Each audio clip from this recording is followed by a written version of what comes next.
এবারের ঈদের বাজার অন্যবারের তুলনায় নিরাপদ রয়েছে দাবি করে মৎস্য ও প্রাণিসম্পদ মন্ত্রী আমিনুর রশিদ ইয়াসিন বলেছেন, একেবারে প্রান্তিক চাষি থেকে শুরু করে ক্রেতা পর্যন্ত কোরবানির পশু ক্রয় বিক্রয় যেন নিরাপদ হয়, সেজন্য সরকার সকল ব্যবস্থা গ্রহণ করেছে। এখনো পর্যন্ত কোথাও থেকে কোনো ধরনের অনিরাপত্তা বা অনিয়মের অভিযোগ পাওয়া যায়নি। এবারের বাজারে অবৈধভাবে আসা পশুও চোখে পড়েনি। মঙ্গলবার সকালে কুমিল্লা নগরীর নেউরা কোরবানির পশুর হাট পরিদর্শনে এসে মন্ত্রী সাংবাদিকদের এসব কথা বলেন। প্রাণিসম্পদ মন্ত্রী আরও বলেন, আমরা বাজারগুলোতে ভেটেরিনারি টিম, জাল টাকা প্রতিরোধ এবং চাঁদাবাজি প্রতিরোধে প্রশাসনিক ও আইনশৃঙ্খলা রক্ষা বাহিনীর সদস্যদের থাকা নিশ্চিত করেছি।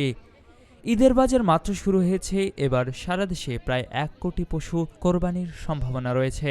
সারা বাংলাদেশে ওই ধরনের কোনো নিউজ আমার চোখে ওইভাবে মেজর কিছু আমার চোখে পড়েনি। আর কুমিল্লার অবস্থা যেটা বলবো অত্যন্ত ভালো, এই ধরনের কোনো সম্ভাবনা আমি দেখি না। আলহামদুলিল্লাহ, প্রশাসনিক দিক থেকে প্রশাসনের লোকজন সচেতন, আমাদের ডিপার্টমেন্টের লোকজন সচেতন, প্লাস যারা বাজার ডাক দিয়েছে তাদের ভলান্টিয়াররাও প্রচন্ড সচেতন। এখানে শুধু গরু বিক্রি না, গরু বিক্রি, তাদের টাকা বিক্রির পরে অর্থটাকে নেওয়া, শুধু তাই নয়, অর্থের ভিতরে একটা জালিয়াতি আছে, নকল টাকা। সাধারণত কোরবানের ঈদে নকল টাকার লেনদেন বাড়ে, যার কারণে আমাদের পুলিশ প্রশাসন এবং সিভিল প্রশাসনের পক্ষ থেকে আমাদের এখানে নয়, সারা বাংলাদেশে প্রত্যেকটা বাজারে পুলিশের পক্ষ থেকে দেওয়া হয়েছে। আমাদের ওই যে নকল টাকা দেখার মেশিন স্থাপন করা হয়েছে। সুতরাং একটা চাষি এবং একজন ক্রেতা সবাই যেন সেফ থাকতে পারে, এই ধরনের সব ধরনের প্রিপারেশন নেওয়া আছে। তারপরেও এখন পর্যন্ত আল্লাহর রহমতে কোনো প্রবলেম নাই।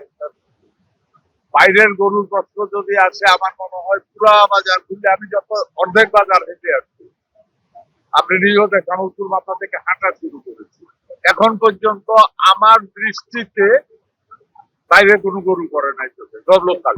এবং ম্যাক্সিমাম গরুর মালিক যারা, তারাও এই এলাকারে, হয়তো ওইদিকে কিছু ব্যাপারে আছে, সবই এলাকা আপনি দেখছেন ম্যাক্সিমাম লোক আমাকে চিনে, আমি ম্যাক্সিমাম লোকের চিনি। তার মানে আমরা সবাই এখানে লোকাল। গরুর দাম ভালো, আলহামদুলিল্লাহ।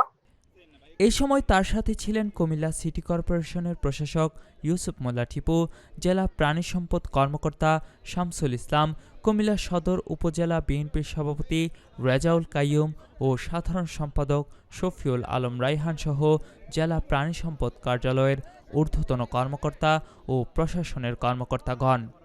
মন্ত্রী বাজারের ভেটেরিনারি টিমের মাইকে ঘোষণা দেন যেন তারা কোনো ধরনের সমস্যা হলে এই বুথ থেকে সহযোগিতা নিতে পারে। এছাড়াও তিনি বিভিন্ন স্টলে গিয়ে পশু ক্রেতা বিক্রেতাদের খোঁজ খবর নেন। কুমিল্লার কাগজ, নিউজ ডেস্ক।